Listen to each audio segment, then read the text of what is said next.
Muy bien, pues entonces ahora sí empezamos. Muy buenas tardes a todos. Gracias por su interés en el seminario de microbiología del posgrado de ciencias químico-biológicas. Le agradezco mucho a la doctora Villa que nos permita presentar los seminarios en el horario de microbiología que ella coordina. Y bueno, el día de hoy, como saben, tenemos la fortuna de tener al doctor Luis Alfredo Cruz Ramírez. Me voy a permitir leer un poco de su currículum. El doctor Cruz obtuvo con mención honorífica los grados de maestro y de doctor en ciencias químico-biológicas de la en la Escuela Nacional de Ciencias Biológicas del Politécnico. Por lo tanto, es un regreso a casa para él y le agradecemos mucho que lo haga. Después, en el 2007, recibió la beca de la European Molecular Biology Organization, conocida como EMBO, para realizar un postdoctorado en la Universidad de Utrecht, en Holanda, en el grupo de investigación del doctor Ben Skeres, donde estudió el papel de la proteína retinoblastoma en células troncales vegetales, desde una nueva perspectiva molecular y del desarrollo. Actualmente, él es investigador titular en el Laboratorio Nacional de Genómica para la Biodiversidad, conocido como LangeBio, del CIMBESTAB en Irapuato, donde dirige el grupo de complejidad molecular y del desarrollo, en el cual inició nuevas líneas de investigación que implican, desde una perspectiva evolutiva y del desarrollo, el estudio de los eventos de reprogramación celular en plantas y en salamandras del género Ambistoma, el famosísimo ajolote. Respecto a su investigación, justo con este organismo, su grupo ha secuenciado y analizado varios perfiles transcripcionales en metamorfosis, regeneración y por tejidos. Además, participó en la publicación que reporta la secuenciación del genoma completo de esta especie, que se publicó en la prestigiada revista, fue Science o Nature, ahí se me va un poco. De hecho, Nature, ¿no? Son muy excelente nivel. El doctor Cruz actualmente es miembro del Sistema Nacional de Investigadores nivel 2 y es autor de más de 40 publicaciones científicas, de las cuales cuenta con más de 3.800 citas de su trabajo. Entonces, para mí es un privilegio presentarles al doctor Cruz y por el momento te agradezco muchísimo que hayas aceptado dar la presentación y pues bienvenido a tu casa. Adelante. muchísimas gracias, doctor Ibarra, Toño, por la invitación. Y no, pues es un gusto, no hay nada que agradecer, para mí es un gusto estar acá. Estábamos recordando aquellos viejos tiempos cuando yo fui estudiante en el laboratorio de genética microbiana bajo la dirección, en la maestría de la doctora Alicia Espinosa Lara. Y justo platicábamos de esos tiempos en los que estaban ahí en ese laboratorio estudiantes tanto de la doctora Alicia como de la doctora Lourdes Villa, y luego cuando se me acabó la beca de la maestría, me sumé a dar clases de laboratorio y con todos los compañeros de las materias de genética microbiana, bueno, un montón de compañeros, amigos y colegas que seguimos manteniendo contacto ahí, no solamente en genética microbiana, en microbiología, pero también en biología, en bioquímica. Pues para mí tengo muchos conocidos amigos, cuates y buenos recuerdos. Y además la formación que obtuve yo ahí pues fue fundamental porque básicamente yo no sabía absolutamente nada y cuando ya salí de la maestría sabía un poquito más, ¿no? Más bien un mucho más que a lo mejor comparado con lo que sabían en esos tiempos mis colegas que habían estudiado, por ejemplo, QVP o alguna carrera en biológicas, pues a lo mejor no estaba yo a ese nivel, ¿no? Pero gracias a que estuve en esa etapa en genética microbiana y en la Escuela Nacional de Ciencias Biológicas, más o menos pude vencer ese hándicap y empezar ahora sí a mi posgrado, ¿no? En este caso ya en el doctorado y luego en el postdoctorado. Entonces, pues sin más preámbulo, es un gusto estar con ustedes, es saludarles y sobre todo este regreso a casa y a los afectos y a los recuerdos de aquellos tiempos, ¿no? Cada vez que hablamos con muchos colegas que están pues en otras instituciones de la Escuela Nacional de Ciencias Biológicas, le decimos con mucho gusto la 3 veces heroica Escuela Nacional de Ciencias Biológicas, que ha nutrido al país de científicos, y no solamente al país, sino fuera del país, de la mejor, de la mejor calidad y excelente formación. Pues sin más, por ahora voy a empezar con la plática, pero la plática va a hablar de cómo utilizamos el modelo de ajolotes, en este caso de diferentes especies del género Ambistoma, para hacer estudios de genómica y transcriptómica, y más adelante también mencionaré que de metabolómica, para ir desentrañando no solamente las bases de la regeneración de las extremidades, pero también contestar algunas otras preguntas que tienen que ver con la biología del desarrollo de este organismo. Y también con, ojalá podamos aportar con datos para la posible conservación. Entonces, por favor, si en algún momento ya no se escucha o se corta, ojalá si me pueden avisar. Y voy a empezar ya ahora con el tema. Los ajolotes son, nuevamente, son especies que pertenecen a, a un género, que es el género Ambistoma. Existen 32 especies de estos anfibios urodelos en todo el mundo. Básicamente todos habitan en el continente americano, ahorita lo voy a mostrar. Y 16 especies habitan en México, son endémicas de México. La más famosa de estas especies es el famoso axolotl, ajolote, o ajolote mexicano también, ¿no? Y es muy popular a nivel mundial, no solamente porque es uno de los modelos de biología del desarrollo más utilizados en laboratorios en todo el mundo, no solamente por su capacidad regenerativa, pero también se utilizó como modelo en embriogénesis hace más de 100 años, pero también porque es muy carismático y ha sido objeto de diferentes obras artísticas, gráficas y literarias, ¿no? Bueno, en México, como les platicaba, hay 16 especies que son endémicas. La mayoría de estas están localizadas a lo largo del eje neovolcánico transversal, desde Chihuahua hasta Veracruz. Entonces, la que vive más al norte es la Ambistoma rosaceum, que es la salamandra tarahumara.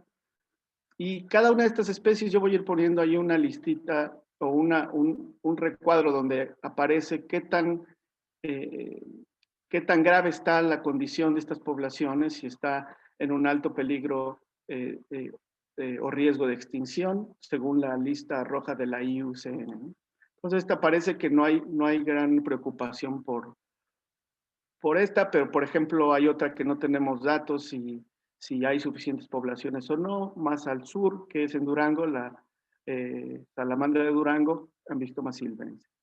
Pero la mayoría de las poblaciones, de las especies y de las poblaciones de diferentes especies de este género se encuentran sobre todo localizados en el Bajío y en el occidente, cerca de los lagos o los cuerpos de agua que rodean Jalisco, que están en Jalisco y en Michoacán, básicamente en la cuenca, Lerma, Chapala y después un poquito más al sur, lo que era la cuenca del Valle de México. ¿Okay? Entonces ya en la zona de Jalisco y Michoacán tenemos esta serie de especies. Una de las más famosas es el Ambistoma andersoni, que es el famoso, perdón, andersoni y dumerili, que viven en algunos cuerpos de agua en Michoacán, sobre todo en Pátzcuaro.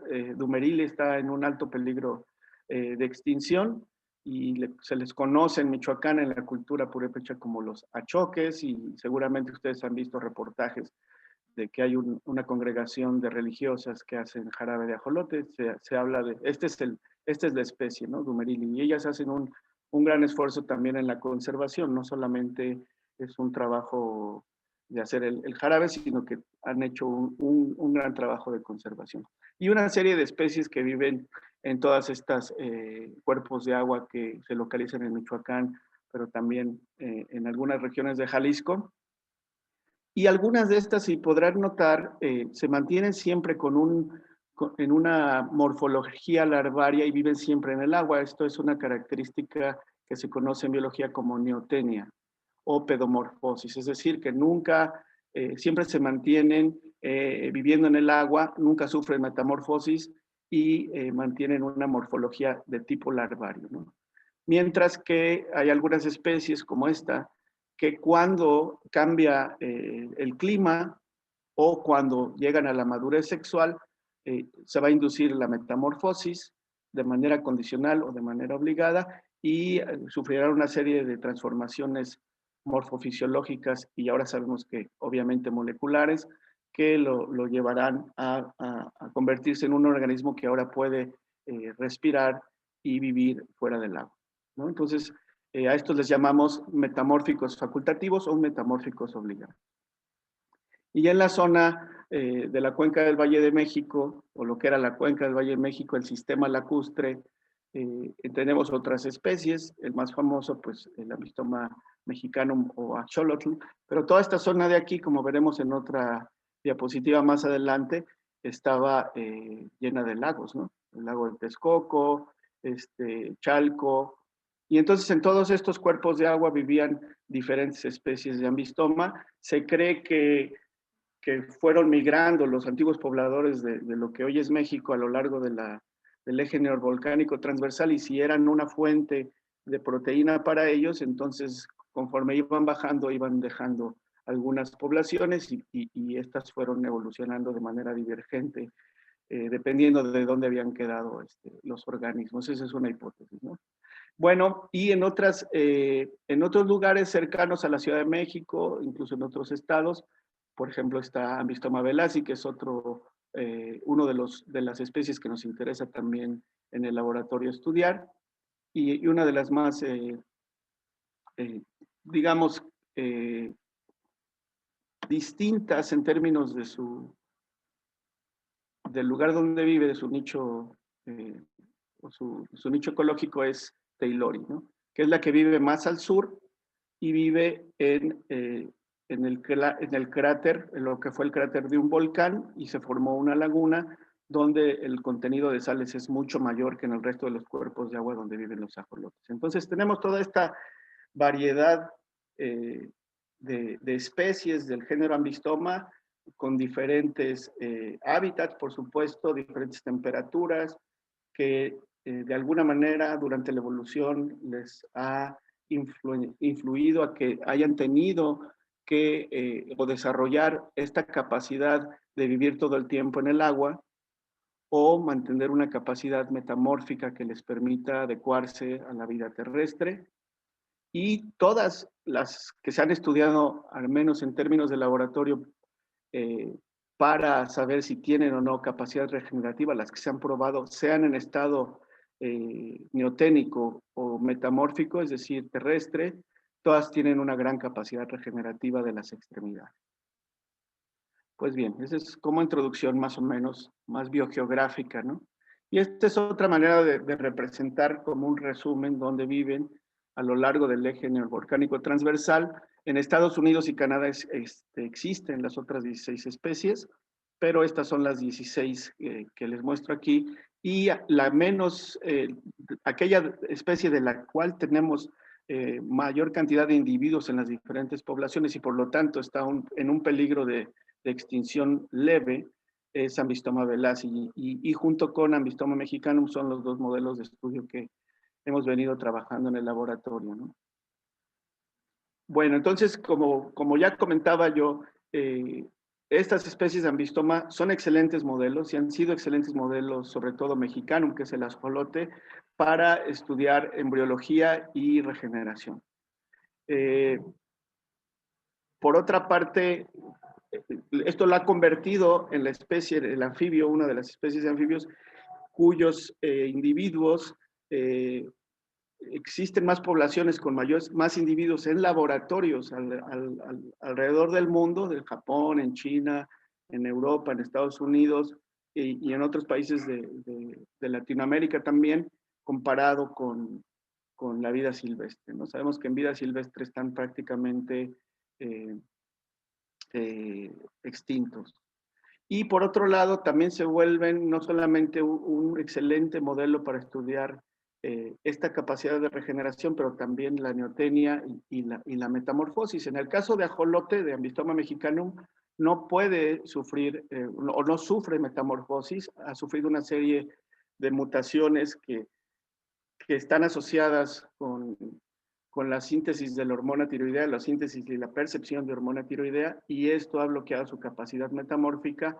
Creemos que esto le ha dado una ventaja evolutiva, porque imagínense si pudiera metamorfosear o se hubiera obligado a metamorfosear y salir ahí a los lados de Xochimilco, pues ya se pueden imaginar que es mejor vivir en el agua que salir como una salamandra terrestre a explorar los caños, las ratas y muchas otras cosas que se pueden encontrar ahí cercanos a la zona urbana, ¿verdad? Entonces, pero podemos estudiar en otras especies como Velasi, que es un metamórfico facultativo, cómo ocurre este proceso de la metamorfosis. Otra de las obvias enfoques para el estudio es la regeneración durante muchos años, más de 100 años, y es el principal motivo de su estudio a nivel mundial. Y por otra parte, como ya comentábamos, es importante tener datos e información para poder ayudar un poco en los esfuerzos de la conservación. Entonces, como comentaba el doctor Ibarra, nosotros en el 2013, 2014, empezamos en el grupo en Irapuato a trabajar con el modelo. Y empezamos con 2 especies, Mexicanum y Velasi. En aquellos tiempos, solo había un transcriptoma publicado de Ambistoma mexicanum asociado a regeneración, nada más. Entonces faltaba muchísima información genética. No estaba secuenciado el genoma y no había secuenciación por tejidos. Y entonces decidí iniciar el laboratorio enfocándome en sacar transcriptomas tanto de Mexicanum como de Velasi por tejidos, que es este ejemplo de diferentes publicaciones que también podrían ver en nuestra página del laboratorio. Y empezamos entonces a hacer estos perfiles transcripcionales de diferentes órganos y no enfocados en la regeneración, porque ya había transcriptomas de eso, ¿no? Tanto para Mexicanum como para Velasi. Y además hicimos no solamente perfiles transcripcionales para RNAs mensajeros, también aislamos RNAs pequeños, entre 21 y 28 y casi 30 pares de bases, entonces perfilamos siRNAs putativos, microRNAs y algunos piRNAs putativos también.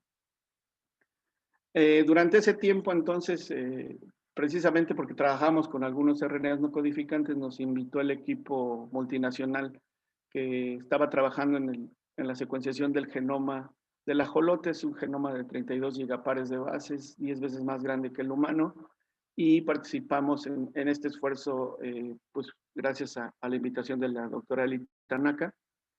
Y lo que encontramos se encontró es que el 59% del material genético del ajolote son son secuencias repetidas, ¿no? De origen viral, y que hubo una expansión en algún momento en su genoma que saltaron de una manera impresionante, cubriendo casi todo el tamaño del genoma, y solamente un 13.5% es lo que se conoce como un DNA que codifica para proteínas o para RNAs no codificantes, ¿verdad? Que transcribe, perdón. Y un 25% son otras secuencias repetidas como líneas. Eso contrasta bastante con el genoma humano, por ejemplo, o con el genoma más cercano, de un organismo más cercano como Xenopus levi, ¿no? Entonces, ¿cuál es la relación entre esta gran cantidad de secuencias repetidas en el genoma del ajolote y su capacidad regenerativa? No lo sabemos. Si esto tiene una relación directa o indirecta o a nivel molecular, no se sabe. Finalmente, como pueden ver aquí, desde el 2018 2020 es cuando hay este boom de información genética asociada al ajolote, y entonces esto nos permite finalmente tener datos genéticos, genómicos, transcripcionales, para poder atacar preguntas en un sentido, bueno, es decir, si quiero saber de metamorfosis o si quiero saber cómo funcionan los mecanismos de regulación genética que modulan la capacidad regenerativa. Bueno, como les platicaba, además de mexicano, está Ambistoma velassi. Ambistoma velassi vive en esta laguna de Tecocomulco, es donde hay mayor cantidad de individuos en el estado de Hidalgo, que además es pues, básicamente el pueblo donde yo nací. Y entonces desde chico yo los veía y me llamaban mucho la atención.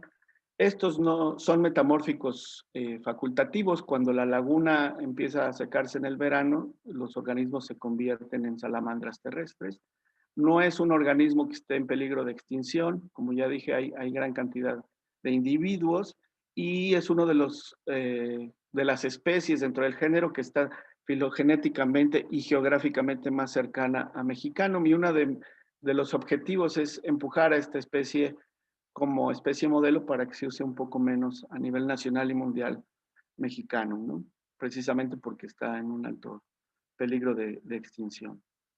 Entonces empezamos trabajando con esta característica que tiene Velassi, que es la metamorfosis. Espero que se esté viendo este GIF, que podemos ver cómo después, una vez que alcanza la madurez sexual, estos organismos empiezan a metamorfosear cuando cambia la temperatura o cuando baja el agua y pasan, morfológicamente es muy claro todos estos cambios, cómo se absorben las branquias, las aletas caudales, cambia la pigmentación, pero internamente también ocurren una serie de eventos que le permiten pasar de respiración por la piel o por las branquias a una respiración pulmonar, y pasan de un corazón bicameral a un corazón tricameral, y de tener yemas pulmonares a tener pulmones desarrollados que se conectan con el corazón. Entonces, todos estos procesos morfofisiológicos son bastante interesantes para nosotros y es lo que queríamos explorar primero en el trabajo de Janet Palacios Martínez, que se publicó el año pasado. Lo que hicimos ahí fue centrarnos sobre todo en las diferentes etapas de la metamorfosis y hacer transcriptómica de pulmón y de corazón. También hicimos de branquia, pero básicamente lo que ocurre con la branquia es que se va degradando y absorbiendo o perdiendo. Y en el caso del pulmón y del corazón ocurren eventos más dramáticos de morfogénesis, y además que tienen que coordinarse los dos órganos para funcionar y llevar este organismo a una pues respiración en condiciones terrestres, y que nosotros decíamos que asemeja un poco a este paso del humano de vivir en la placenta, respirar pues por otras formas que no son nuestro sistema respiratorio, y de repente pasas y vas madurando y pasas a de sopetón a este estadio de respirar por la nariz y usar tus pulmones y tu corazón, y todo tiene que estar coordinado perfectamente. Entonces uno de los plus era, ojalá que encontráramos algunas moléculas que tuvieran que ver con la maduración de estos órganos, porque no sabemos, pero tal vez, además de que sirve para venderse en CONACYT para que te apoyen, pues podría servir también para en algún momento aplicarse a alguna cuestión biomédica, ¿no? Aplicada en humanos. Bueno, entonces este es el artículo de Janet. Si están más interesados en él, creo que está de acceso libre. Y lo que encontramos es una serie de genes que son tejido específico, etapa específica de la metamorfosis. En resumen, por ejemplo, cuando estábamos viendo los transcritos, para qué codificaban los transcritos que tienen que ver con los cambios que vimos en las branquias, lo que vemos es que una serie de proteínas que participan en la degradación y remodelación de tejidos estaban expresándose de manera diferencial, y lo mismo hicimos para el corazón y para el pulmón. En el corazón encontramos proteínas que tienen que ver tanto en humano como en ratón también, homólogos que tienen que ver con la capacidad respiratoria, la maduración de los órganos, una serie de genes que están asociados también en el desarrollo del corazón y de los pulmones. Entonces no voy a hablar mucho de ese trabajo, simplemente era por si alguien quiere verlo más adelante, ahí puede bajar el artículo. Entonces, ahora sí paso al tema central, que es la regeneración. Estos modelos, pues es el modelo en vertebrados más utilizado para el estudio de la regeneración. También hay una especie de tritón, que también es una salamandra, y están emergiendo algunos otros, como lo que se conoce ratón espinoso, spiny mouse, que es un poco más cercano, porque es mamífero, pero por muchísimos años fue el modelo de estudio central de la regeneración en vertebrados, aunque hay hidra y planaria, son invertebrados y muy lejanos. ¿No? Todos los investigadores que han trabajado durante muchos años se han enfocado precisamente en ajolote porque quieren extrapolar estas capacidades regenerativas al humano. Entonces, el ajolote es capaz de regenerar las extremidades, las branquias, regiones del corazón y de algunas otras estructuras o tejidos y órganos. Entonces, la pregunta principal ha sido por más de 100 años, ¿por qué ellos pueden o tienen esta gran capacidad y los seres humanos no la tenemos? Siempre partimos de este deseo antropocéntrico de poseer lo que todos queremos: volar, queremos regenerar, porque nos creemos el centro del universo, y eso de alguna manera pues ha empujado la ciencia. Bueno, entonces una de las preguntas es si ellos son capaces y nosotros no, están reinventando todo, tienen genes extraordinarios que nosotros no tenemos, o simplemente modulan sus procesos moleculares de manera distinta. Entonces, hay diferentes hipótesis, hay colegas que proponen que son casi aliens los ajolotes, y que deben tener cosas tan extraordinarias y tan diferentes que solamente existen en los ajolotes y por eso son capaces de regenerar. Y hay otro grupo de colegas con el cual yo me sumo, digamos, a estas hipótesis, es que creemos que hay muchas cosas conservadas y que la capacidad regenerativa es algo que está, y se ha demostrado que está conservado, pero que depende o se ha ido modulando esta capacidad o fijando ciertos cambios a nivel genético, dependiendo de las ventajas que la capacidad regenerativa puede o no darle al individuo y asociado a los ambientes en los cuales se desarrolla. Entonces, bueno, como todo proceso de desarrollo, ahora sabemos que podría estar regulado a nivel epigenético, transcripcional, posttranscripcional, tal vez posttraduccional y, por qué no, también metabólico, ¿no? Entonces, lo que les platicaba hace un momentito, por ejemplo, esta es una tabla medio complicada, pero simplemente acá son los organismos teóricamente más parecidos a los ancestrales, que nada más que viven en el día de hoy, como estos nidarios, que tienen una gran capacidad regenerativa, como la hidra. Y entonces el cuadrito azul quiere decir que regenera, que está presente en la regeneración. El cuadrito amarillo que está ausente, y el blanco es que no está documentado, ¿no? Entonces, en las especies más basales o más parecido a lo que podría ser los organismos ancestrales, la capacidad regenerativa es alta, pueden regenerar todo el cuerpo, algunos ejes o algunas estructuras, es claro, ¿no? Y en algunos clados y taxas esto se va perdiendo, y acá tenemos ya los craneados y varios de los, obviamente, son vertebrados. Y aquí tenemos a los anfibios urodelos, en donde encontramos las salamandras y los tritones, incluyendo al ajolote, ¿no? Entonces, si pueden ver, han perdido esta capacidad ya los organismos más complejos, vertebrados, craneados, de regenerar todo el cuerpo, pero mantienen capacidad de regenerar algunos ejes y algunas estructuras. Es decir, que la capacidad regenerativa está presente a lo largo de la evolución de los metazoarios, no es algo único del ajolote, y que Obviamente hay organismos que han perdido esta capacidad, las aves son unos de ellos. Habría que, a los que les guste lucubrar más de la parte evolutiva y ecológica, pues cuál sería la desventaja de regenerar si vuelas o si tienes alas o si haces plumas, no lo sé. Pero, por ejemplo, los mamíferos, si bien no podemos regenerar ejes completos del cuerpo, sí podemos regenerar una serie de estructuras y tejidos. Y sobre todo hay muchos mamíferos que en etapa embrionaria son capaces de regenerar, muy parecido al ajolote, por ejemplo. Si uno corta en un ratón una mano o dedos en etapa embrionaria, hay capacidad regenerativa. No ocurre una vez que el organismo, en las etapas postembrionarias y que tiene que estar enfrentándose a una serie de eventos en su ambiente, ¿no? Pero en etapa embrionaria es capaz de regenerar. Los reptiles son capaces de regenerar algunos ejes, estructuras del eje primario, como la cola, ya lo sabemos, pero también tejidos, pero no pueden regenerar todo el cuerpo.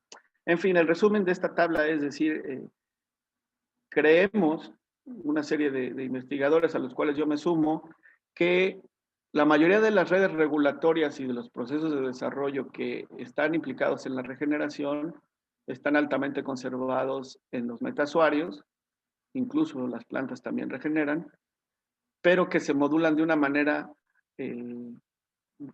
fina, distinta, y estas diferencias son los que dan las diferencias en la capacidad regenerativa.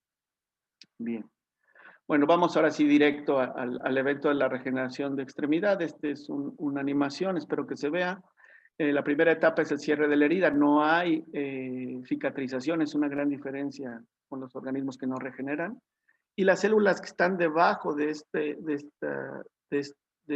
estructura, que es la epidermis que cubrió la herida, empiezan a desdiferenciarse para generar este sistema o esa estructura que se llama blastema. Y cuando llega a cierto tamaño, esta población de células desdiferenciadas se empiezan a rediferenciar y a recapitular el proceso de la morfogénesis de la mano, como ocurre durante embriogénesis. Esto es lo que ocurre, por ejemplo, en Mexicanum y en Belasi, ya, digamos, en la vida real, en organismos adultos, los dos neoténicos, y seguimos esta regeneración, es mucho más burdo, pero bueno, y mucho más rápido, pero podemos ver que para el día 27 después de la amputación en estos organismos ya tenemos este pequeño blastemita, ya se movió. Bueno, vamos a ver si la podemos ver de nuevo.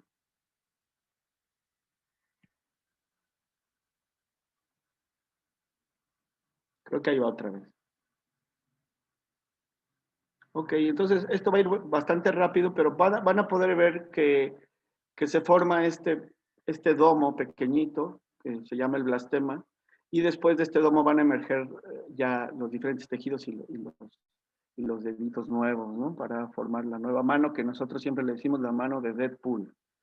Muy bien. ¿Qué ocurre a nivel tisular, a nivel celular? Bueno, lo que ocurre es que empieza a haber histólisis. Después del corte, lo primero que vimos es, obviamente, se cubre toda la zona de corte primero con una capa de células que van a migrar y proliferar para ir cerrando poco a poco toda la zona donde fue la herida. No hay cicatrización, no hay deposición de colágeno.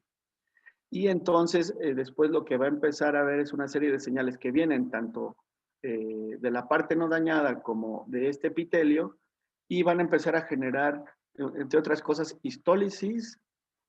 Muchas de estas células que están diferenciadas van a empezar a desdiferenciarse y entonces y a desagruparse para empezar a formar y a reprogramarse para formar una población de origen heterogéneo, pero sobre todo proviene de células de fibroblasto y de tejido conectivo que se van a desdiferenciar, y de stem cells o células troncales quiescentes que radican ahí en menor grado, y entonces se van a desdiferenciar estas células, van a adquirir una identidad con una alta capacidad de proliferación, ¿no? Tienen identidad de blastema, de célula de blastema, que si uno ahora ya se ha perfilado, se parecen un poquito a células precursoras de tejido esquelético en etapa embrionaria, pero básicamente yo les llamo células del blastema, ¿no? Y van a estar proliferando constantemente para formar una población de tal tamaño que en cierto momento va a empezar a rediferenciar para formar los diferentes tejidos que van a formar la nueva estructura, ¿no? Entonces hay varios eventos: la desdiferenciación, la constante proliferación y un nuevo evento de reprogramación celular que va a ser la rediferenciación parcial y luego terminal de los tejidos. Bueno, uno de los ejemplos más sencillos y claros para la reprogramación celular es el trabajo de Yamanaka, el premio Nobel de 2012, que hace estos cócteles y toma células maduras diferenciadas de diferentes tejidos cultivadas in vitro y pone cócteles de 3 o 4 factores de transcripción e induce la pluripotencia o el estado de troncalidad o de stem cell para después rediferenciar y generar tejidos hacia donde ellos quieren con otros diferentes cócteles, ¿no? Y básicamente es algo caricaturesco, pero parecido a lo que está pasando en la regeneración. Pasas de un estado diferenciado a un estado de stem cell o troncalidad y luego regresas a un estado de diferenciación. Bueno, entre estos factores que se han estado utilizando está el IP28 y es de quien más voy a hablar. Si me estoy extendiendo mucho, también en algún momento me avisan, porque es un poquito larga la plática, pero donde ustedes me digan yo paro. Finalmente, este LIP28 ha sido estudiado durante los últimos años como un factor también de pluripotencia. Entonces voy a hablarles un poquito del LIP28. El LIP28 es una proteína de unión a RNA, tiene estos dominios conservados de choque frío, cold shock domain, y otro dominio que está formado por dedos de zinc, con los cuales estos son esenciales para la interacción con RNAs. Y se ha demostrado que hay, dependiendo ya en vertebrados, tiene su parálogo, LIP28A y LIP28B. Uno de ellos se localiza en el núcleo y otro en el citoplasma. Ambos LIP28 tienen los dos dominios y ambos interactúan con RNAs. Los RNAs más estudiados en la interacción con LIP28 son los precursores de los microRNAs LED7. O sea, el microRNA maduro LED7 pues es de 21 pares de bases, pero ustedes saben que se transcriben primero estos genes y hay primarios y luego se procesan y hay un precursor de los LED7. Y este LED7 después se procesa y da origen al microRNA maduro. ¿Qué hace? Que al unirse con estos precursores los degrada y entonces tiene un efecto negativo en la producción del microRNA maduro. Es decir, hay un circuito de retroalimentación negativa porque LIP28 al unirse al precursor degrada a esta estructura y ya no hay microRNAs LED7, pero a su vez el microRNA maduro LED7 encuentra una región blanco en ambos LIP28, en los transcritos de LIP28, como microRNA maduro, es decir, lo regula inhibiendo su traducción o induciendo su degradación. Y entonces tenemos un circuito de competencia y de retroalimentación negativa constante que lleva a un momento en el cual, dependiendo si ganan los niveles o del microRNA o del LIP28, la célula va a decidir tomar un camino hacia como dijimos, LIP28 actúa promoviendo la pluripotencia y se sabe que los microRNAs inducen la diferenciación. Entonces, este es un circuito bastante bonito que decidimos atacar con varios estudiantes del laboratorio, ideas iniciales de María Cruz, pero quien tomó la estrategia en sus manos fue Hugo Varela, un estudiante de doctorado en el laboratorio, y empezó a estudiar toda esta vía. En la literatura se sabe, por ejemplo, que en C. elegans LED7 o el circuito Li28 LED7 está asociado directamente con el paso de la etapa larval a la etapa adulta. Es decir, el Li28 se expresa en grandes cantidades en etapas juveniles del gusano, pero cuando ocurre esta transición hacia la etapa adulta, bajan los niveles del Li28, suben los niveles del LED7, se apaga el Li28 y entonces ocurre la diferenciación de una serie de tejidos. Y este fue el primer caso en el que se estudió este circuito, ¿no? Y durante muchos años ya se ha estudiado el circuito y se ha demostrado tanto en estudios de cáncer, por ejemplo, o en embriogénesis, que este circuito autorregulatorio y negativo, ya dijimos, si se rompe el equilibrio hacia un aumento en la cantidad de los LED7, habrá commitment celular o diferenciación celular, mientras que si hay altas cantidades de Li28, está la troncalidad y la pluripotencia.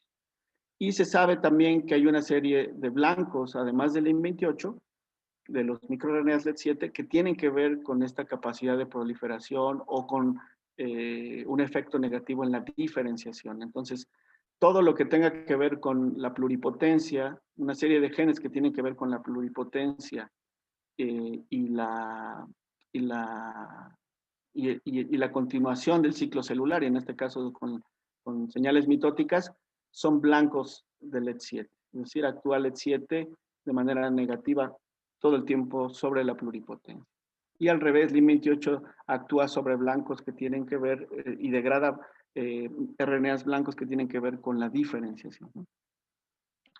Un trabajo preliminar que ocurrió en 2013 utilizando ratón. El ratón no es capaz de regenerar en etapas postembrionarias los dígitos, en este caso, ese fue el modelo. Aquí podemos ver donde dice Silvestre que después de la amputación de los dedos, pues no hay regeneración. Y en este transgénico, este ratón transgénico, en el cual inducían de manera constante la expresión del Li28A, entonces fue capaz de regenerar después de la amputación. Y también demostraron que esto pues tenía que ver directamente con los niveles de LED7. Si ellos sobreexpresaban el Li28, disminuían los niveles del microRNA, como era lógico. Y más adelante también vamos a discutir que tenía que ver con una reprogramación metabólica. Muy bien, entonces estábamos nosotros empezando el proyecto cuando salió este artículo y nos dio pues muchas más ganas de seguir estudiando el circuito. Este es Hugo Varela, que recién presentó su examen esta semana de doctorado, y él se dedicó los últimos 5 años de su vida a trabajar en este circuito en el ajolote. No se sabía nada, entonces él encontró, utilizando, aún antes de que existiera el genoma, utilizando solo nuestros transcriptomas, encontró los dos homólogos de Li28A y Li28B. Como pueden ver, aquí están los modelos de esos genes y el Li28A de ajolote también tiene ausente la señal de localización nuclear, pero mantienen estos dominios clásicos, ¿no? Como el dominio de choque frío y de los dedos de zinc. Encontró que tanto Li28A de Mexicanum como Li28A es el de abajo, el Li28B, se agrupan con homólogos, sobre todo de Tritón, muy cercano a Tritón y a Xenopus levis, que es una rana, es decir, se agrupan con los anfibios, pero también, aunque un poco más lejano, con los Li28B de humano, ratón, mamíferos y aves, ¿no? Y Li28A pues se agrupa también con los correspondientes. Lo que se sabe a nivel evolutivo es que los invertebrados solamente tienen Li28A. Quiere decir que el dominio de localización nuclear fue una innovación en vertebrados y que seguramente hubo una duplicación, porque solamente tienen un Li28 y ese Li28 no tiene, es un homólogo más del Li28A que conocemos hoy en día, no tiene el motivo o el dominio de localización nuclear, pero están altamente conservados el resto de los dominios. También lo que encontró Hugo es que en el genoma de ajolote pudo reconstruir precursores e identificar y mapear en el genoma diferentes genes que codifican para 8 genes que codifican para 11 precursores. Algunos de estos, ¿por qué codifican para 11 precursores? Porque también están algunos de ellos codificados en tándem. Encontró, por ejemplo, aquí están todos los rojitos, son LED7. Y encontró que algunos están en tándem en clústeres que están asociados con otros microRNAs. Es decir, estos precursores y estos LOSI codifican para precursores de otros microRNAs como 125 y microRNA 100, y encontró que esto incluso está conservado entre ajolote y humano. Entonces hay cosas muy, muy conservadas, incluso a nivel de sintenia, ¿eh? En términos de estructura génica en los genomas. Y bueno, estos 11 precursores dan origen a 8 diferentes microRNAs maduros, ¿no? ¿Por qué? Porque algunos de ellos comparten la misma secuencia semilla o son casi idénticos. Esta es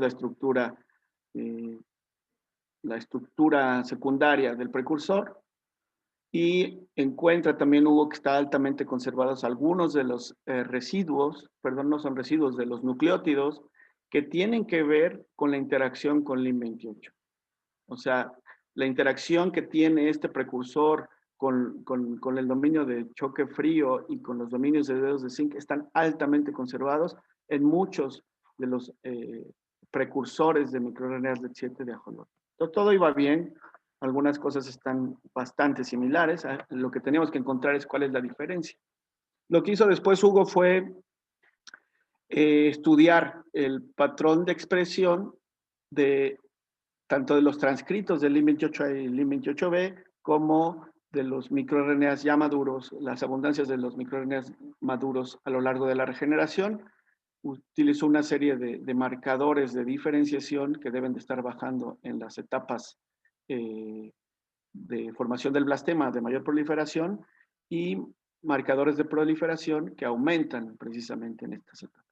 Y lo que encontró es que el LIM28B se induce transcripcionalmente, sobre todo en las etapas de 14 días y 20 días después de la amputación. Quiere decir que esto coincide con esta presencia en alta cantidad del LIM28, en este caso B nada más, no A, durante la formación del blastema, y una reducción de la mayoría de los microRNAs LED7 maduros precisamente en las etapas de 14 días. Aquí podemos ver cómo se va reduciendo, es la verde, esta verdecita, la abundancia a los 14 días de varios de los microRNAs.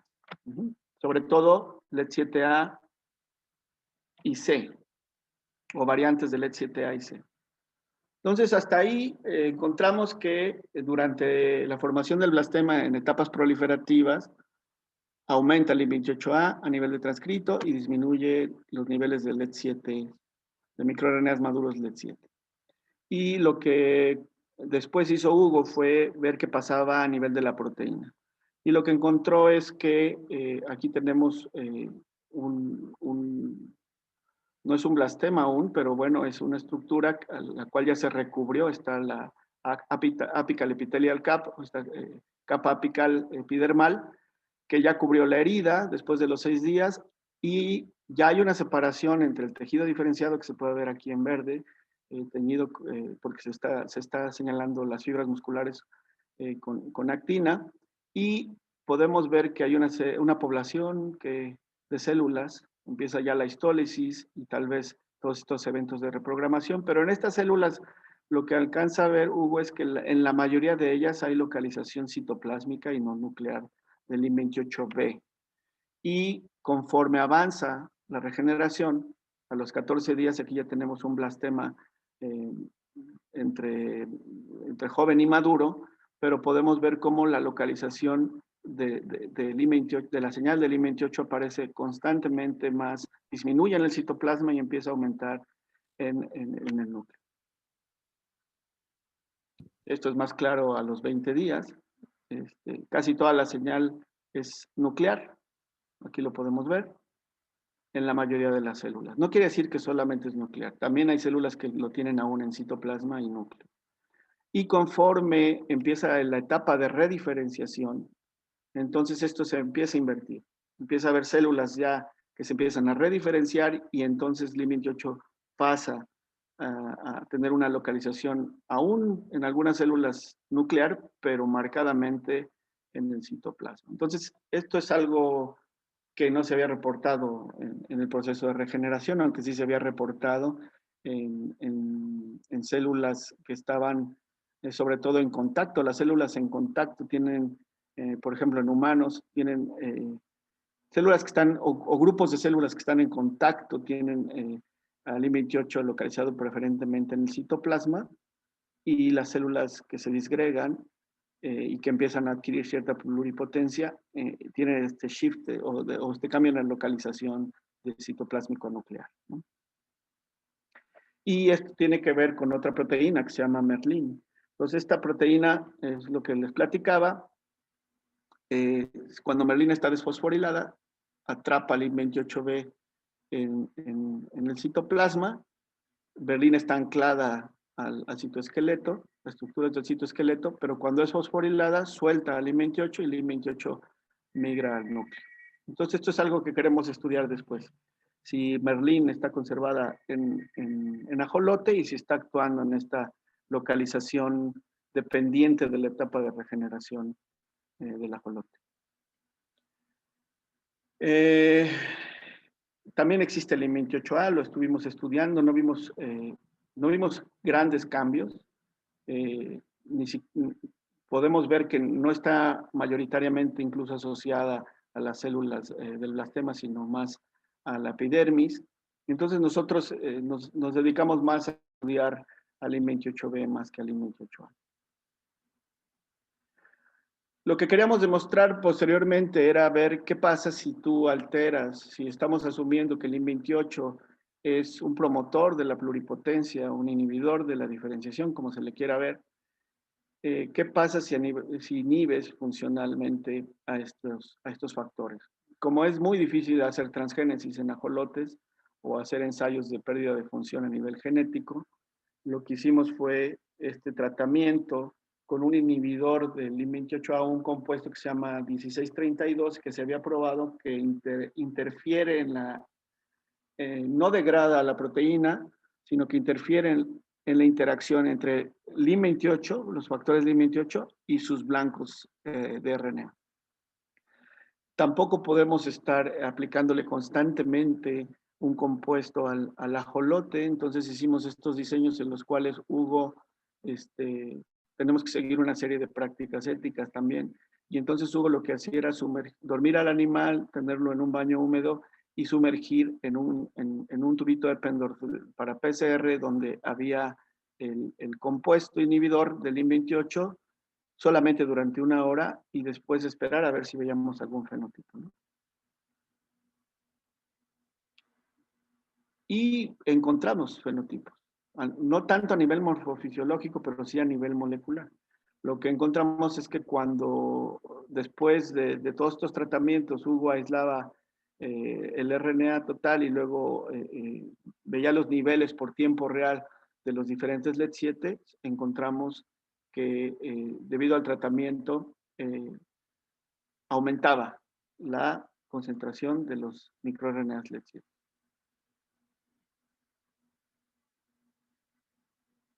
Uy,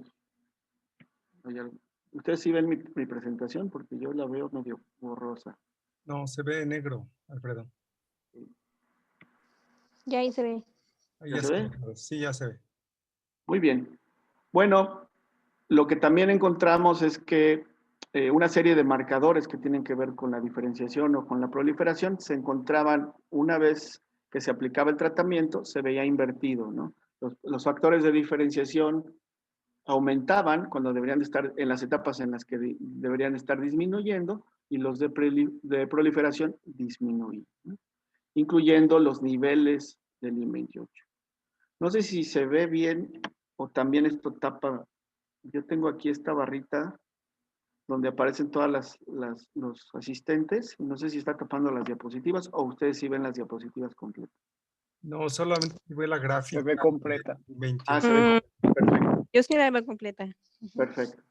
Bueno, entonces lo que también encontró Hugo es que después de la aplicación del I-28, entonces ya no puede degradarse el LED7, por eso aumentan los LED7, ahorita ya lo acabamos de ver en la gráfica anterior, pero si entonces se aumentan los LED7 y los LED7 tienen una región blanco en el transcrito del I-28, pues entonces lo que encontró es que disminuyen también los niveles de transcrito del I-28. Es decir, al inhibir la interacción entre el I-28 usando este compuesto, estamos también afectando los niveles del transcrito. Este es un resumen a los 20 días con y sin tratamiento. Y podemos ver que aunque ocurre la regeneración y se está formando el blastema o un blastema defectuoso, sí el tamaño del blastema es mucho menor y la abundancia a nivel de proteína también, porque ya demostramos en el experimento anterior que bajo el transcrito, pues tenemos también menos proteína cuando se aplica el control y en este caso cuando se aplica el inhibidor. Hay mucho menos señal, independientemente de dónde se localice, pero también se ve afectado el desarrollo del proceso regenerativo. Pero no era suficiente, ¿no? Nosotros no estábamos conformes porque a nivel macroscópico no se veía gran diferencia y entonces fuimos a un sistema un poco más radical y lo que hizo fue, en lugar de estar aplicando, porque en los anteriores eran solamente 5 o 6 días para que no se nos murieran, y aquí se aventó 24 días con el tratamiento, durmiéndolo, despertándolo, todo obviamente con benzocaína y sobrevivieron nuestros organismos. El día de hoy viven también y ya se reprodujeron, pero se aplicó un tratamiento un poquito más intensivo y lo que encontramos es que entonces sí se afecta mucho más la capacidad regenerativa. En este nuevo tratamiento pueden ver que a los 56 días en algunos organismos prácticamente sí no se logró regenerar la extremidad por completo. Entonces esto quiere decir mucho más contundentemente que el I-28 es necesario para que ocurra el proceso de regeneración de manera ordenada, pero no solo es el I-28, también son los LED7, ¿no? También durante el desarrollo del trabajo, y es la última parte de la plática, habíamos estado leyendo sobre la participación del I-28 en el metabolismo celular. En estos vaivenes de reprogramación celular entre la pluripotencia y la diferenciación, pues las células, para los que son amantes de la bioquímica, que no es mi caso, me costó bastante trabajo la materia de bioquímica cuando hice la maestría allá en biológicas, pero bueno, siempre no hay manera de evitarlo y regresas a la parte bioquímica. Y lo que se sabe es que en las células que están en mayor proliferación o que que están marcadas para ser troncales o células troncales, hay un aumento de la glicólisis y una disminución en los procesos que llevan a fosforilación oxidativa. De hecho, en cáncer y en otros sistemas donde hay pues este equilibrio entre proliferación y diferenciación, incluso hay este efecto que se conoce como efecto Warburg, que es la glicólisis aerobia, o que se conoce sobre todo en cáncer, que las células de los tumores requieren de energía y entonces hacen este cambio a glicólisis aerobia. Y habíamos estudiado en la literatura que había una serie de reportes que asociaban este cambio metabólico con la función del I-28 y LED7 y sobre todo en cáncer con el efecto Warburg. Por lo tanto, el siguiente experimento que hizo Hugo fue aislar metabolitos en las diferentes etapas de la regeneración y en colaboración con el Laboratorio de Metabolómica de la unidad del doctor José Ordaz, se hicieron primero un estudio no dirigido, es decir, que se hace un perfilado general de los metabolitos.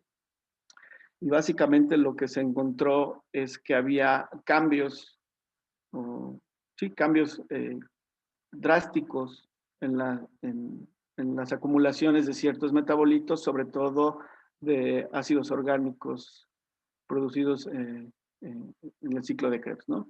Como ácido succínico, cítrico, etc.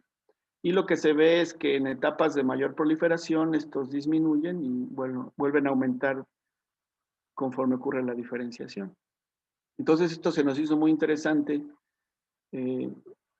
Aquí hay otros compuestos como ácido pirúvico que también están cambiando sus concentraciones dependiendo de la etapa de la regeneración.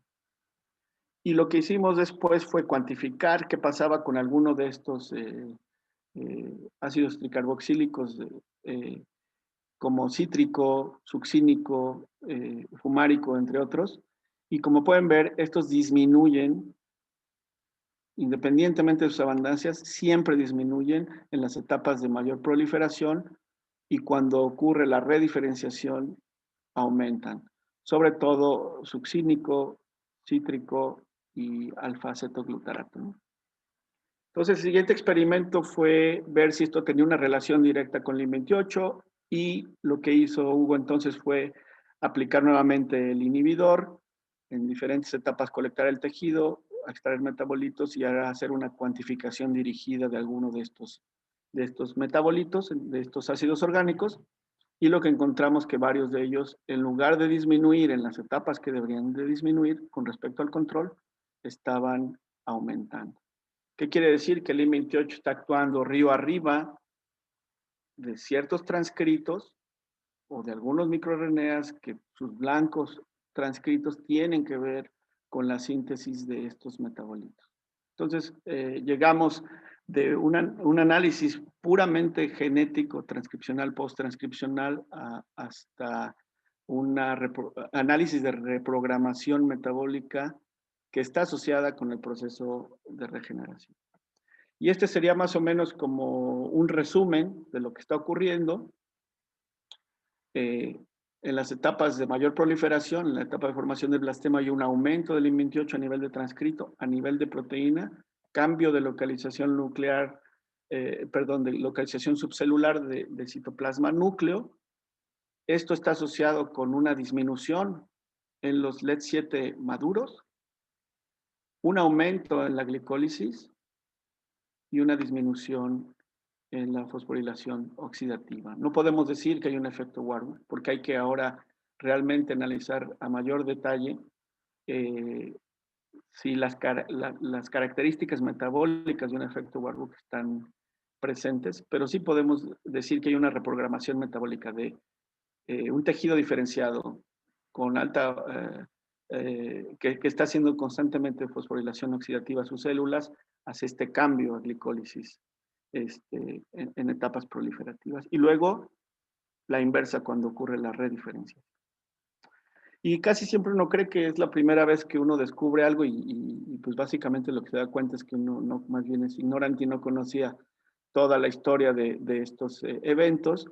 Y durante la revisión del artículo, uno de los revisores llama a nuestra atención y dicen, oigan, pues fíjense que hubo un trabajo un trabajo investigando un tritón, que es este que está aquí el nombre científico, Dimectilus, y encontró en los 60s que también hay un cambio en algunos de los eventos metabólicos durante la regeneración.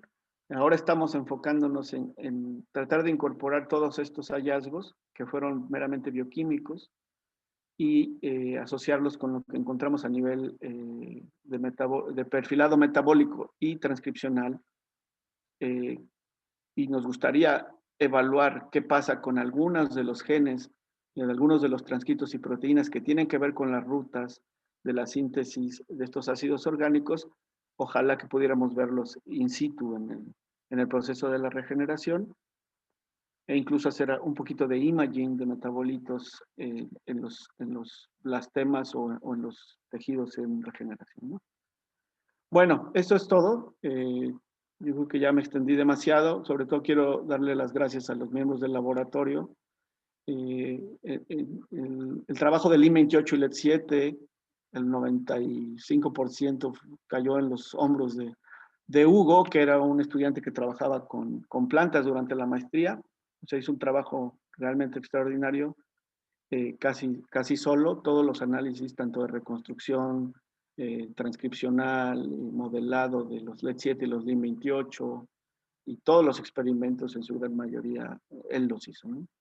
Y obviamente gracias también a los bioinformáticos del laboratorio, a los auxiliares, a todos los que colaboraron en este proyecto de una u otra manera. Y en este proyecto también colaboramos en la parte metabolómica con el laboratorio del José Ordaz, el Sinvestab, el doctor José Ordaz y el doctor Luis Brieva, para hacer unas Western blots utilizando los anticuerpos del IM28. Agradecer también al CIVAC UAM Xochimilco, que es el ajolotario de hace más de 20 años que trabaja en la conservación, pero además en la reproducción ex situ, y ellos nos proporcionan organismos legalmente certificados para el trabajo en laboratorio, y también este trabajo fue financiado parcialmente con un proyecto CEPS Investable que nos otorgaron en 2017, y con parte de un proyecto de fronteras donde estudiamos regeneración en 3 reinos: hongos, plantas y bacterias, que nos otorgaron en 2017 también, y un ciencia básica que acabamos de cerrar. Y pues es todo por ahora de mi parte, y espero no haberlos dormido demasiado, y espero sus preguntas. Muchísimas gracias, Alfredo. Es muy, muy interesante cómo integraste todo. Para los que quieran preguntar, si quieren levantar la mano o abrir su micrófono. Mientras tanto, hay alguien que se llama Ambistoma Andersoni, así se hace llamar, y dice, tiene varias preguntas, pero solo te voy a hacer 2. Dice, a menos de que la quiera abrir su micrófono y esta persona hacerlo, dice, ¿qué te llevó a estudiar genética microbiana a la genética de Ambistoma? Y esta es la primera. Y la segunda, cuando estudiaste transcriptómica de branquias y pulmón, y de pulmón, ¿encuentras diferencias importantes tomando en cuenta que en ambos órganos se lleva a cabo el intercambio gaseoso? Son 2 de las preguntas que hacen en el texto y Sí, adelante. seguramente te voy a pedir que me recuerdes la segunda, porque se me va a olvidar. La que me llevó, híjole, son de genética microbiana hasta el ajolote, estamos hablando de un lapso de 14 años, sí, porque estábamos platicando que yo me fui en 2000, graduado de maestría trabajando genética microbiana, y empecé en 2014, 2013, 2014 con la ajolote. ¿Qué me llevó? Pues la curiosidad. Básicamente, yo creo que es algo que es uno de mis defectos, pero yo creo que en algunos casos una virtud. Es que no, de repente me aburro mucho de un modelo y de una pregunta, y cambio, y una de las críticas mayores es, pues es que has estado en bacterias, en plantas, ahora en animales, y haces transcriptómica de pulque y no sé qué. Es uno de mis defectos, digamos. Entonces, lo que me ha llevado es la curiosidad, la curiosidad. Y una de las preguntas que más curiosidad y pasión me causan son estos eventos de reprogramación celular que definen un proceso de desarrollo que le da una ventaja adaptativa a un organismo. Es algo que yo no podía estudiar tan profundamente en un organismo unicelular.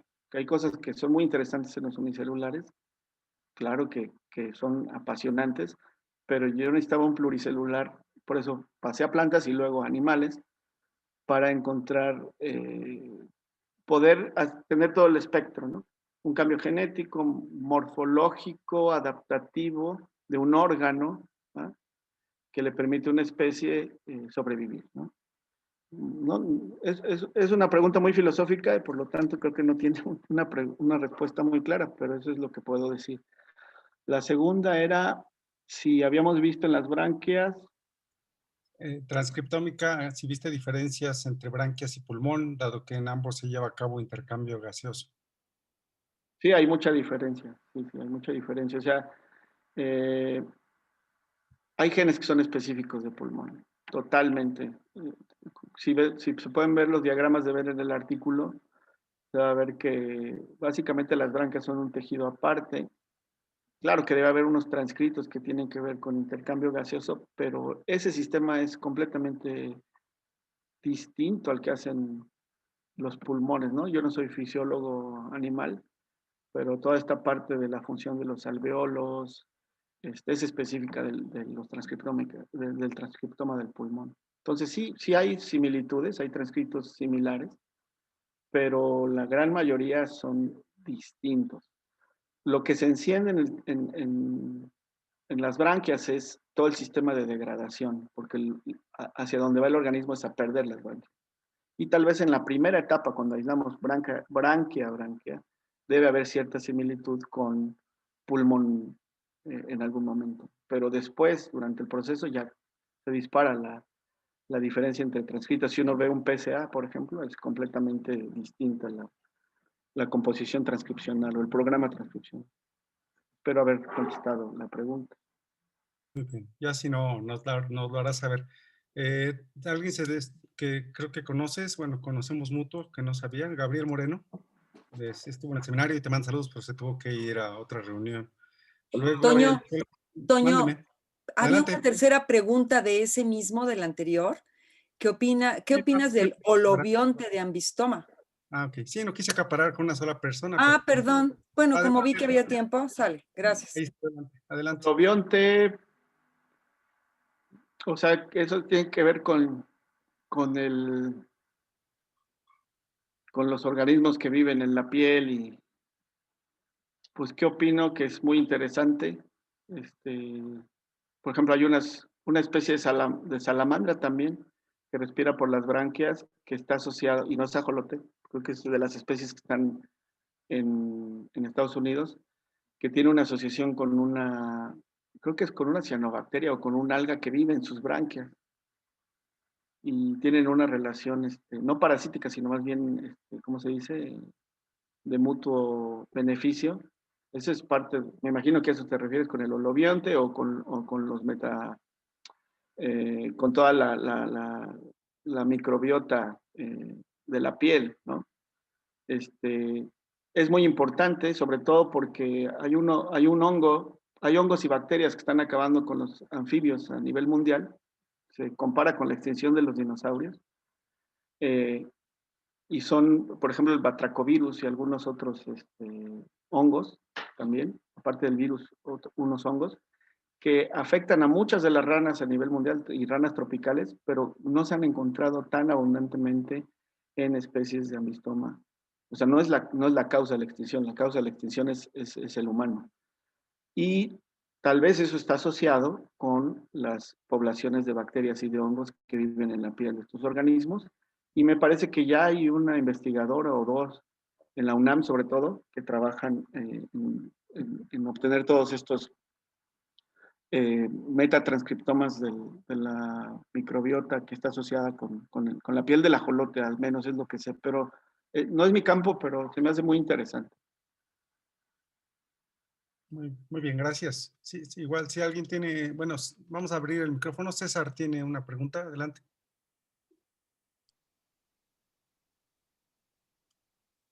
No te escuchamos, César. Hola, ¿cómo estás? Hola César, gusto saludarte.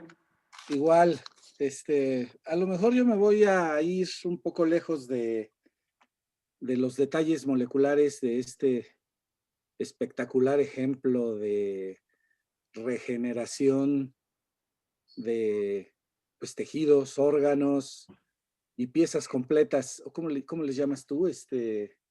Divisiones. ¿Cómo les llamas? Los ejes. Ejes de este tipo de organismos. Seguramente conoces este libro, ¿no? El de Roger Bartra. De la ajoloteada, sí. Ajoloteada.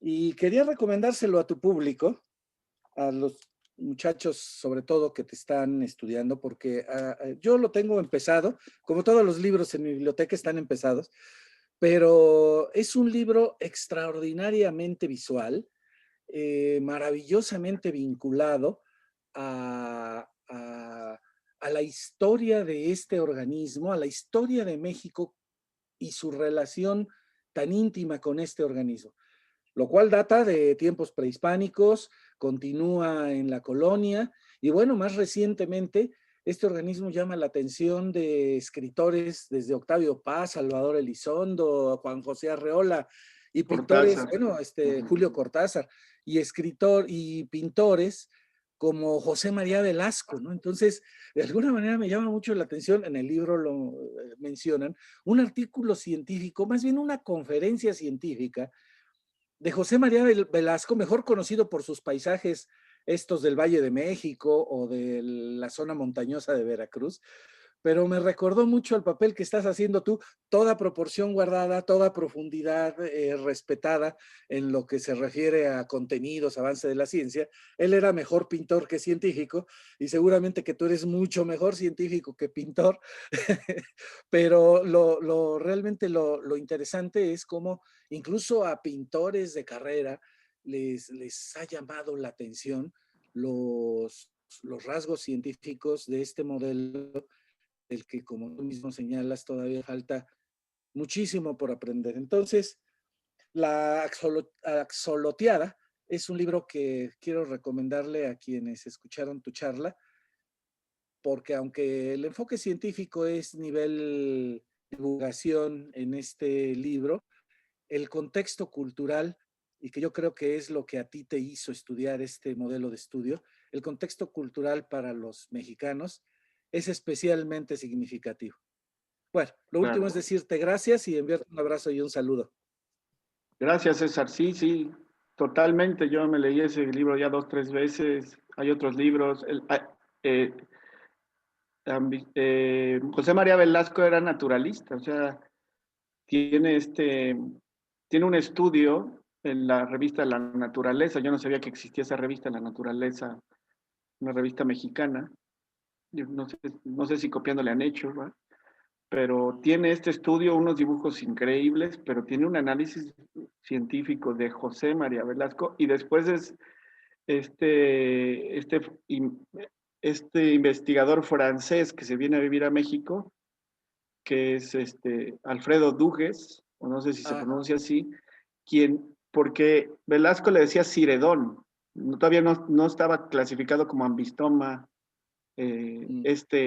este pariente del ajolote, y Velasco le llamaba de la especie Ciredón.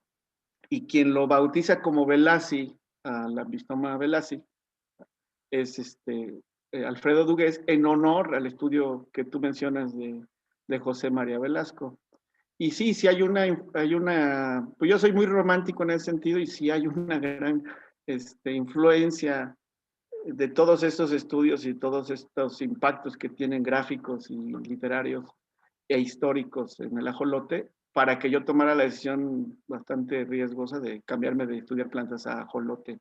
Estamos haciendo un capítulo que esperemos que salga el próximo año, con Jesús Chimal y con una colega que está en Dresden, que es mexicana, sobre la historia natural asociada a la historia de México, del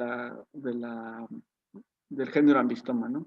Y entre quien está colaborando o nos ha estado asesorando es el doctor Alfredo, híjole, qué pena que se me está yendo de Antropología e Historia, que le acaban de dar el Premio Nacional. López Austin.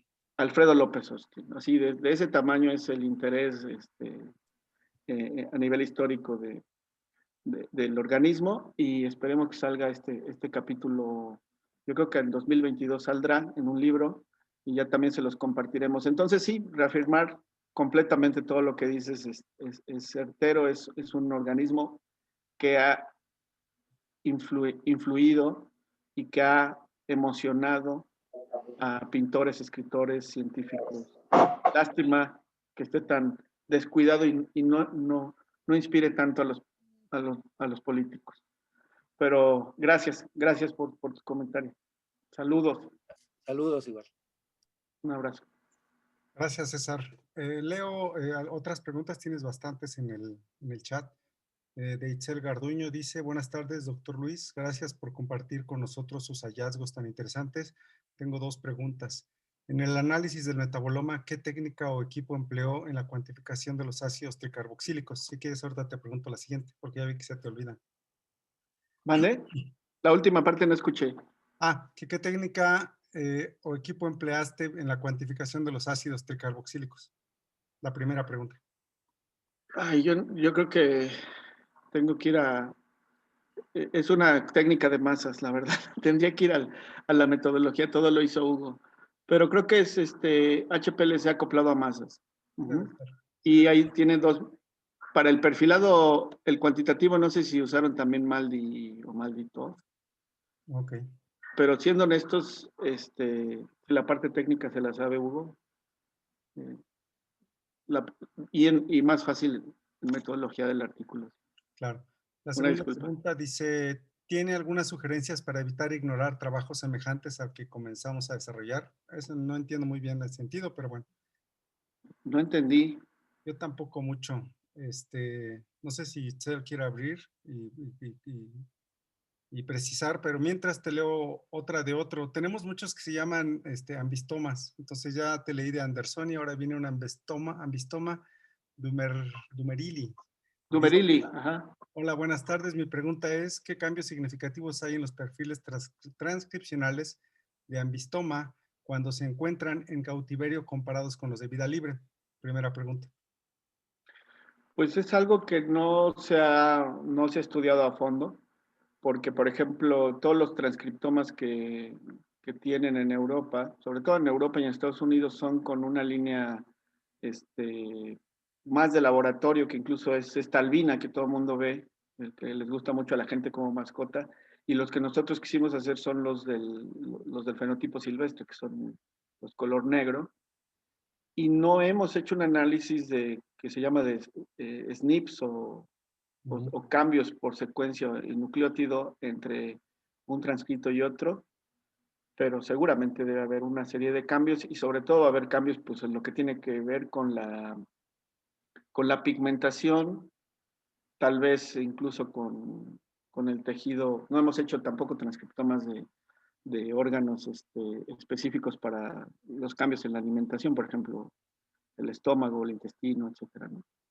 Pero debe haber una serie de cambios específicos y creo que también tal vez tenga que ver con algunos de los perfiles hormonales, como sobre todo de ácido retinoico o de hormona tiroidea, dependiendo también si es un organismo metamórfico o neoténico, pero no se ha hecho. Nosotros lo que estamos haciendo ahora es un análisis, a tomar nuestros transcriptomas de Velasi con transcriptomas de Mexicanum y empezar a hacer un estudio más grueso de las diferencias a nivel de SNPs y de expresión diferencial entre estas dos especies, pero no en una sola especie en cautiverio y en vida libre.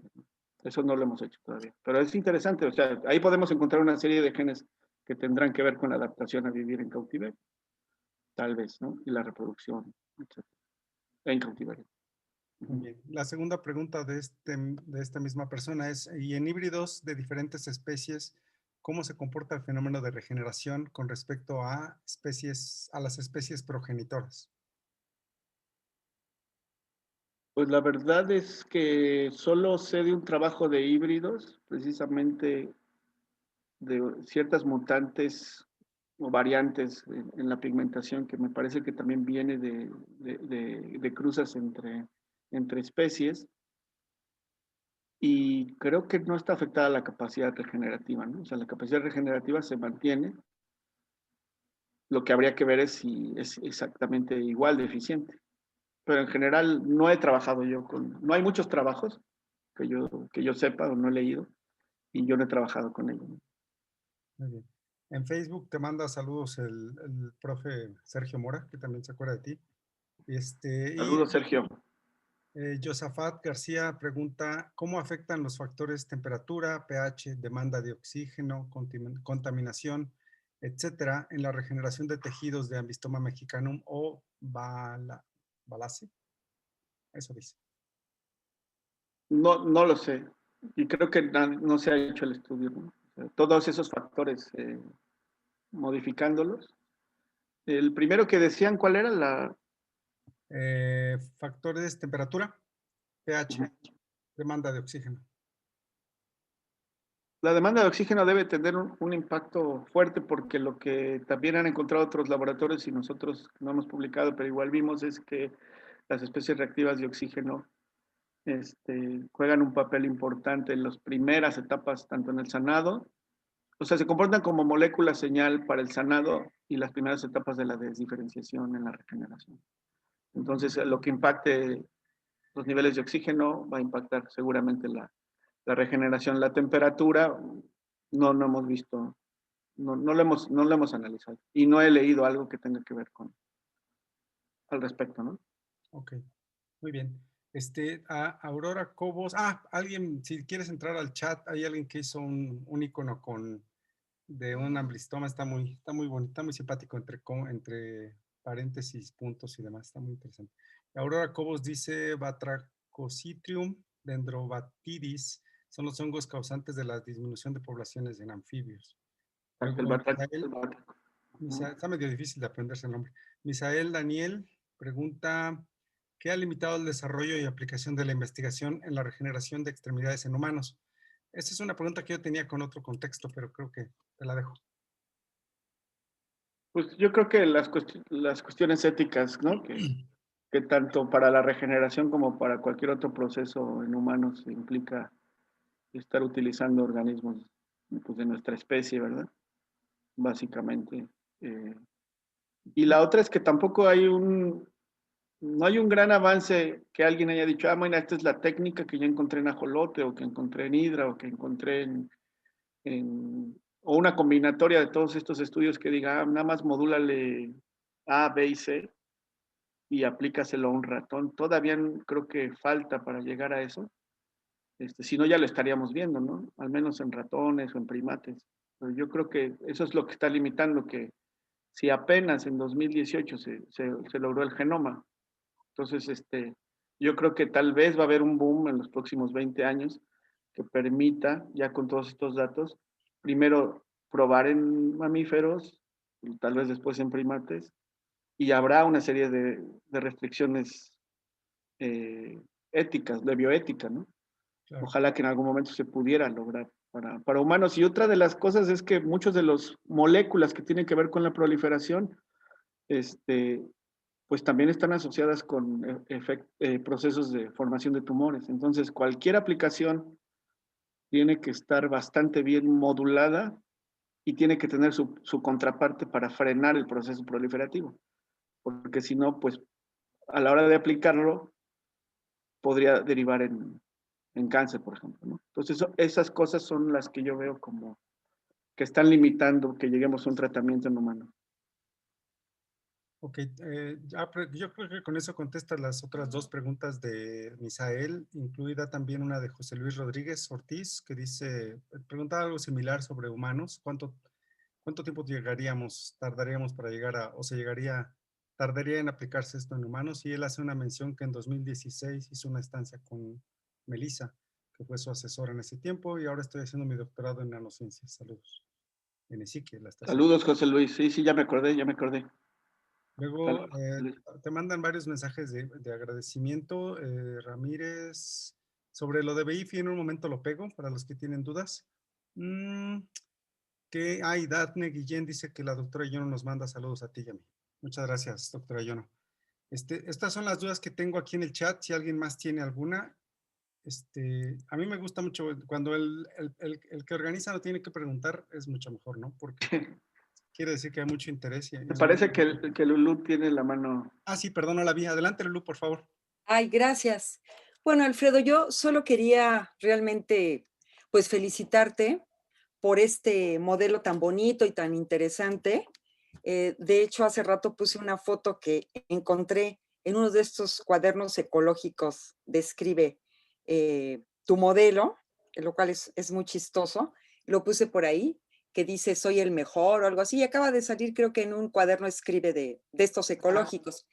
Pero además, fíjate que me gustó mucho que hablaras de tu trayectoria, porque este es un mensaje para los chicos, para nuestros estudiantes, que nos hablaras de tu trayectoria cuando trabajaste en la maestría con bacterias, con genética microbiana, después en el doctorado en plantas, después te fuiste a hacer el postdoc, y pues finalmente ahora estás trabajando con el modelo de la Xolotl y con otros modelos, por lo que nos acabas de decir. Entonces, pues esto es una lección y fíjate que es un mensaje muy bueno para nuestros estudiantes, porque creo que si se tiene con una formación sólida, con una gran curiosidad como la que tú nos manifestaste y que nos has hablado, y además, pues no le tienes miedo y sobre todo con una capacidad de trabajo muy grande, pues se puede lograr todo esto. Entonces, para nuestros estudiantes que no les dé miedo, eso sí, tienen que formarse muy bien, estudiar muchísimo y trabajar muchísimo, y que no les dé miedo en un determinado momento pasar o cambiar de un modelo a otro, que no se casen con un modelo, porque pues pueden encontrar muchas satisfacciones tanto personales como académicas en otros modelos, que no les dé miedo y que bueno, si en un determinado momento las puertas se abren para trabajar en algo completamente diferente, si están bien formados, pues lo van a lograr, ¿no? Entonces, pues muchas felicidades otra vez, Alfredo, y gracias por habernos compartido todo esto que nos presentaste. No, muchas gracias, gracias. Pues además mencionaron a todos mis maestros, ¿no? De Lulugo, la doctora Alicia, el doctor Everardo Curiel. Recuerdo, yo tomé clases todavía con el doctor Carvajal, el doctor Ernesto Alarcón, Ernesto Maldonado. O sea, yo creo, una de las dos cosas que a mí me hicieron pasar de un neófito, básicamente de las ciencias biológicas, porque era un neófito de las ciencias biológicas y de la química, y luego dedicarme y tener estas herramientas, más allá de capacidad de herramientas, porque las capacidades creo que hay que desarrollarlas, pero y tener las herramientas me las dio la Escuela Nacional de Ciencias Biológicas en dos sentidos. Una, cuando hice el posgrado ahí, la maestría, ¿no? Los cursos eran intensivos, todas las clases que tomamos con ustedes, que era biología molecular, ingeniería genética, bioquímica general, microbiología general. Pero luego cuando me voy al posgrado, al doctorado a Irapuato y tomo clases de oyente, porque no estaba inscrito allá, con muchos egresados de ciencias biológicas, ¿no? Estamos hablando de Luis Herrera, el doctor José Ruiz Herrera. O sea, realmente sin todas esas herramientas que a mí me dio ciencias biológicas, porque yo ya después de eso no tomé ningún curso. Eso fue mi base. Y fue una base tan sólida y tan buena que me permitió andar haciendo mis locuras de andar brincando de bacterias a plantas y de plantas a ajolotes, ¿no? Y eso es lo que tienen los estudiantes de biológica. O sea, yo, aunque se enojen los estudiantes de la UNAM y de otras carreras del mismo Politécnico, o de otras escuelas, yo no he visto gente más preparada en el área que la de ciencias biológicas, ¿no? Sobre todo las licenciaturas que están ahí. Y he comparado escuelas de todo el país. O sea, son muy buenos los estudiantes de otros lados, pero en general, los de ciencias biológicas. Entonces, si ya tienen ustedes esas herramientas, hablándole a los estudiantes que están viendo esto, pues nada más es meterle ganas, ¿no? Y seguir ahí. Y como dice la doctora Lourdes, no tener miedo. Miedo siempre hay, más bien es enfrentar el miedo y brincarlo y ya. Pero gracias Lourdes. Gracias, Alfredo. Muchas gracias. Hay una pregunta más de Celia Bautista. Dice, excelente presentación. ¿Hay algún plan de revisar el microbioma del ajolote? Ay. Sí, sí he platicado, por ejemplo, con Luis David Alcaraz y me dijo, oye, ¿por qué no hacemos microbioma del ajolote? Pues la verdad es que yo sí, ahí sí, ya tuve como que detenerme en expandirme en temas y en áreas y luego como ya me parece que hay una colega que está haciendo lo mismo, digo, pues no tiene mucho sentido. Yo creo que mejor colaborar con los datos que tenemos nosotros por ejemplo, de branquias y transcriptoma de branquias y algo de metagenomas o metatranscriptomas que tengan algunos colegas.